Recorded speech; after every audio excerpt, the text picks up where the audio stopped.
aujourd'hui on est un nouveau jour et c'est un jour de vidéo. C'est un jour de 3 ans de pensée positive. Alors si tu ne sais pas ce que c'est que ce livre, ce qui m'étonnerait parce que j'en parle depuis toute la vie, c'est un journal sur 3 ans qui pose des questions tous les jours en lien avec le bonheur. Tu y réponds tous les jours. Et puis à la fin de l'année, tu reviens en début, tu refais pareil, tu reviens en début, tu refais pareil. Et à la fin, tu as un journal de 3 ans de ta vie et de tout ce que tu as vécu de bien dans ta vie. J'en profite pour dire, parce que j'oublie tout le temps, qu'il y a un Instagram qui est lié à ce livre. Et l'Instagram s'appelle tout simplement 3 ans de pensée positive. Et ce qui est cool, c'est que sur cet Instagram, je partage les réponses de tous les gens. Je partage les photos des gens, les réponses, les photos du livre, vos photos avec le livre. Je trouve ça trop bien parce que ça crée une communauté autour de ce truc-là. Et puis ça crée comme une sorte de projet où tous ensemble on pense positif. Voilà, bon. La dernière fois, je m'étais arrêtée à... Est-ce que je m'écoute suffisamment? Je crois que c'était ça. Au 6 février, je crois que je n'avais pas faite cette question, mais c'est marrant parce que c'était la question de ma vidéo où je raconte mon histoire avec Fabio. Donc si tu l'as pas vue, elle est chouette. C'est la vidéo où je raconte l'histoire que j'ai eue avec Fabio, le Brésilien beau gosse. J'ai eu plein d'autres histoires avec plein d'autres Brésiliens que je te raconterai. Parce que visiblement, on est une communauté de commères. Moi la première. Donc visiblement vous avez aimé que je vous raconte mes histoires d'amour. Moi ça ne me dérange pas, j'aime bien raconter mes histoires. Ouais. Donc le 6 février la question était est-ce que je m'écoute suffisamment? Et j'avais posé cette question parce que je me suis rendu compte que pendant très longtemps je ne me suis pas écoutée. Et j'avais comme une petite voix en moi qui me disait des choses. Je savais que je devais les faire mais je ne sais pas pourquoi je ne les faisais pas. Et quand je les faisais pas, eh ben, je me rendais toujours compte que j'aurais dû les faire. Donc je suis partie du principe un jour que je devais tout le temps m'écouter, tout le temps faire ce que j'avais envie et que même si ça paraissait fou ou bizarre, cette petite voix, elle avait raison. Et depuis, ma vie est carrément plus belle. Voilà. Donc la question est, est-ce que je m'écoute suffisamment? Ma réponse a été le 6 février, je m'écoute de plus en plus et je me crois... non. Et je crois que c'est de mieux en mieux. Voilà, oui, c'est de mieux en mieux. Je suis toujours mon instinct. Voilà. Et c'est marrant parce que des fois, j'ai l'impression que mon instinct me prévient. C'est très bête, par exemple, d'un incident qui va se produire. Je me dis, ah, il pourrait se passer ça. Et souvent, quand j'écoute pas, je fais ou je fais pas et il se passe ce truc-là. Mais c'est con, tu vois, genre, je pourrais me faire voler ça, il pourrait arriver ça, ou machin, des petits trucs très bêtes du quotidien. Et donc maintenant, quand j'y pense... Ben, je fais le truc que j'allais pas faire ou je fais pas le truc que j'allais faire. Tu suis? Et c'est plutôt chouette. Voilà, ça me réussit bien. Donc j'espère que ça te réussira toi aussi si jamais tu le fais. Et je te conseille vraiment, vraiment, vraiment de t'écouter le plus que tu puisses. Le 7 février, la question était est-ce que j'ai envie d'un changement? Quoi? Comment? J'ai posé cette question parce que moi j'étais en plein changement. Tu sais, quand j'ai écrit mon journal, j'étais en plein dans mon changement de vie, j'étais en train de divorcer, j'avais pris mon sac à dos, je m'étais barrée en Asie, blablabla. Et donc j'étais en plein dans ces changements-là. Et donc je me suis posé la question de si des gens avaient eux aussi envie de changement. Et parce que souvent on a envie de changement, mais on identifie l'envie, mais on n'identifie pas vraiment le comment, le pourquoi, et on n'est pas en exécution. Moi je crois que c'est important de mettre en exécution, qu'on n'est pas obligé de faire des choses extrêmes, comme moi on n'est pas obligé de se barrer du jour au lendemain, faire le tour du monde. On peut, mais c'est pas obligé. Mais par contre, je trouve que c'est très intéressant d'identifier des petits changements qu'on peut faire au quotidien et qui peuvent nous rendre heureux. Donc la question c'était ça, on pouvait l'interpréter de plein de manières. Est-ce qu'on a envie de grands changements ou est-ce qu'on a envie de petits changements? Et si oui, lesquels? Comment les mettre en place? Tous les trucs là de ce livre, sache que je vais les développer beaucoup plus dans mon programme sur le bonheur que je suis en train de te préparer. Je sais, ça fait 1 an et demi que je dis que je le prépare, mais parce que je réfléchis à la manière dont je veux le faire et que c'est quelque chose d'important pour moi. Et en fait, avec ce programme, j'espère pouvoir t'aider à trouver des réponses à ce genre de questions. Et disons que le livre, c'est une première étape pour ça. Voilà. Le 7 février, est-ce que j'ai envie de changement? Donc moi, j'ai marqué oui. Et j'ai marqué que j'avais changé d'hôtel après 3 mois et que ça m'avait fait un bien fou. Oui, parce qu'en fait, j'ai beaucoup changé de plein de choses dans ma vie pendant un moment. Et c'est vrai qu'en février, ça faisait 1 an que je voyageais et j'ai ressenti le besoin de me poser. Et en fait, pendant un moment, je suis restée dans mon ancien hôtel, donc mon hôtel de Rio à Gloria, que tu connais de mes vlogs et de mes stories et tout ça. Et à un moment donné, j'ai eu besoin de changer parce que j'ai estimé que ça faisait beaucoup trop longtemps. Donc je suis partie. Voilà, je suis revenue. Et je suis repartie pour cette maison. Le 8 février, les 3 raisons d'être amoureux de la vie. C'est important d'être amoureux de la vie et parfois on oublie d'être amoureux de la vie, on oublie que la vie est magnifique et donc je voulais juste que tu puisses te poser et réfléchir à 3 choses qui faisaient que cette vie était très belle, tu vois. Et donc j'ai mis, première raison, je trouve que les humains sont merveilleux. Alors, je sais pas, il me semble que j'en avais parlé dans une vidéo mais je sais pas, ou bien c'est une vidéo que je prépare, je sais pas. Le voyage me confirme chaque jour que les hommes sont majoritairement bons et majoritairement merveilleux et que le monde va de mieux en mieux contrairement à ce qu'on nous fait croire dans les médias. Il y a un livre d'ailleurs, je rêverais de le retrouver, il y a un livre en anglais sur ça. Si jamais tu le connais, je lance une bouteille à la mer, si jamais tu le connais, je suis hyper preneuse. C'est un livre avec un mec qui avance la théorie selon laquelle le monde va de mieux en mieux, les gens meurent de moins en moins, sont de plus en plus en bonne santé, qu'on vit de plus en plus longtemps. Et ce livre en fait c'était le magazine Flow Magazine qui en avait parlé, me semble-t-il. Et d'ailleurs j'aimerais trop pouvoir lire Flow Magazine, j'adore ce magazine. Attends, je le marque, il faut que je leur demande si je peux l'avoir en version électronique mais je crois qu'il n'existe pas. Pardon, je passe du coq à l'âne. Mais Flow Magazine. Et Happiness aussi. J'adore ces 2 magazines, mais je rêve de les avoir en format numérique. Bref, je vais leur demander, sait-on jamais. Ouais, ils en avaient parlé dans un livre, dans un des journaux. J'ai perdu le nom de ce livre alors que j'aimerais beaucoup le trouver. En plus, maintenant, comme je comprends l'anglais, je rêverais de pouvoir le lire en anglais. Donc, si vous le connaissez, si vous l'avez en version PDF, encore mieux. Bref. J'ai dit que j'étais amoureuse de la vie parce que le soleil se levait chaque matin quoi qu'il arrive. Alors, le fait que le soleil se lève, je crois que les gens oublient que c'est un miracle. Voilà.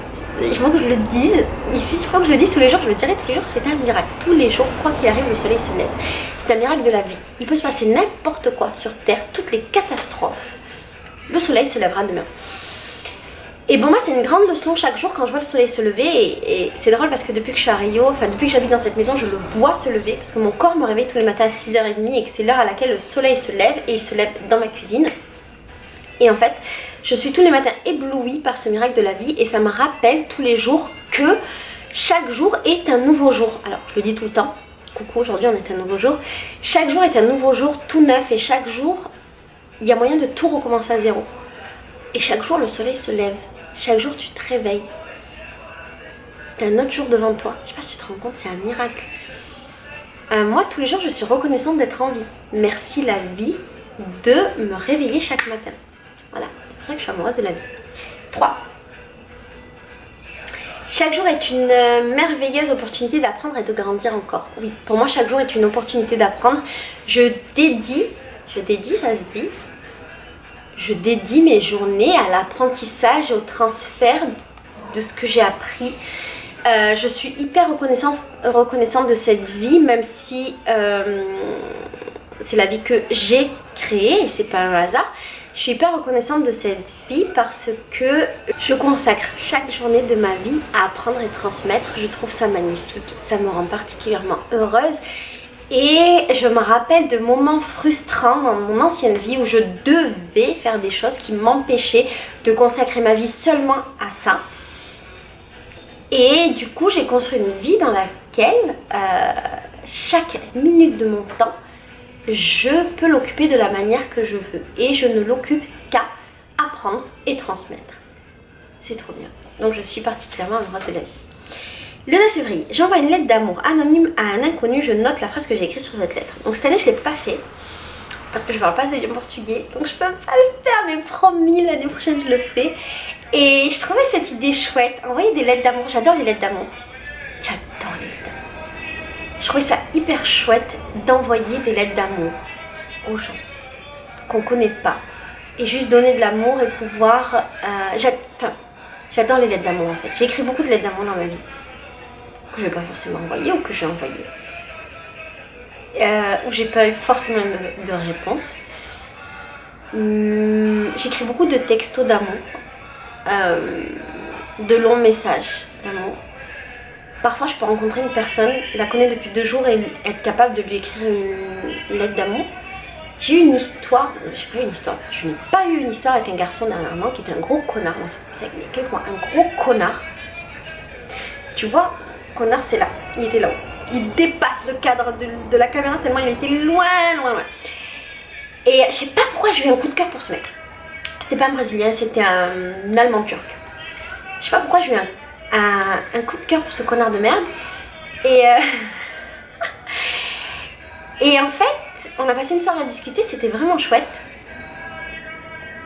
Et j'ai bloqué sur lui pour des raisons inconnues, parce que c'était un connard de merde. Et que tout le monde le détestait, hein. Toutes les meufs de mon auberge le détestaient parce que c'était un connard de merde. Mais je ne sais pas pourquoi, moi non.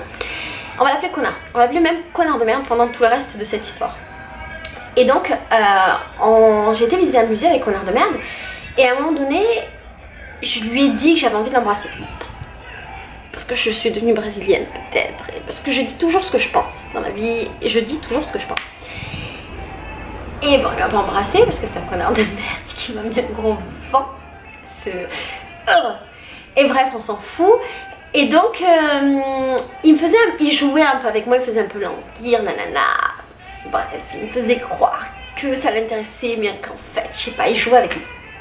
Et en fait, à un moment donné, il m'a demandé pourquoi.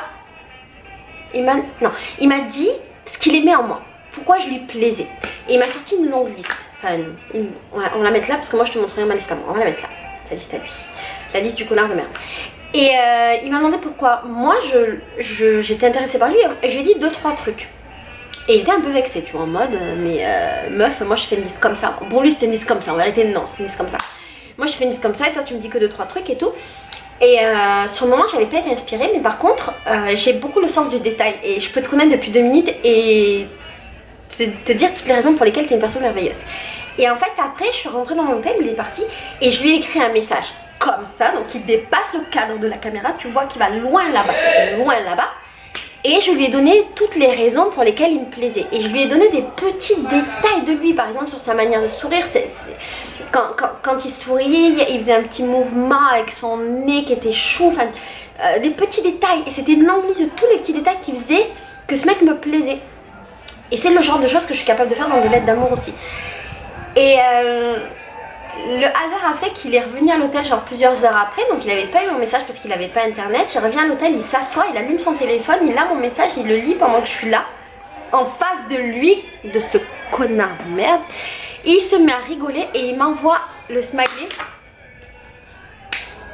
Ce smiley, je le déteste maintenant. Tu sais quoi, il m'a traumatisée dans toute mon âme d'humiliation. Il m'a envoyé ce smiley, il a rigolé et c'est barré. Je les déteste. Oh my god, je l'ai détesté. Bref, il s'est jamais rien passé avec ce mec, j'ai arrêté de lui parler. Je l'ai ignoré pendant tout le reste du séjour où il était là parce qu'il m'a humiliée. Comme jamais. Et pourquoi je te raconte cette histoire? Je te raconte cette histoire pour les histoires d'amour. J'adore écrire des lettres d'amour. Parfois les gens les comprennent, parfois les gens les comprennent pas. Je crois qu'il y a des gens qui sont pas capables de comprendre que tu peux leur donner de l'amour gratuitement et que cet amour là c'est un cadeau. Voilà, moi je suis capable de le comprendre, je suis capable surtout d'en donner. C'est assez rare que je rencontre des gens qui ne comprennent pas ce cadeau là, qui est l'amour gratuit et véritable. Je pense que quand tu donnes de l'amour comme ça gratuitement, c'est pardon là, c'est pas droit, ça m'énerve. On va mettre thé. Non, là je n'en ai pas. Et donc je pense que c'est d'un amour véritable. Bref, je parle vraiment beaucoup. On va rester sur cette histoire de gros connard de merde d'ailleurs. Si tu veux que je te raconte des histoires de gros connards de merde, j'en ai, j'habite au Brésil. Non, je suis méchante. Non, je suis méchante. Les Brésiliens sont merveilleux, mais j'ai tellement d'histoires avec des Brésiliens. Pas d'histoire de moi-même avec des Brésiliens, mais d'histoires à raconter sur les Brésiliens. D'histoires de moi-même avec des Brésiliens aussi, que je pourrais t'en faire beaucoup de vidéos. Je parle trop, je te fais des bisous, je t'aime. Ciao. Et si tu as des connards de merde dans ta vie, c'est pas grave. C'est juste qu'ils ne sont pas capables de comprendre ce que tu leur offres. Offre à quelqu'un d'autre, ne te décourage pas. Il y en aura sûrement un, c'est pas sûrement, il y en aura un ou une, parce qu'il y a aussi des connasses de merde, mais j'aime pas, je préfère dire des connards de merde. Non, j'aime bien les filles. Il y en aura toujours un ou une pour comprendre ce que tu as à offrir. Je t'aime très fort. Ciao.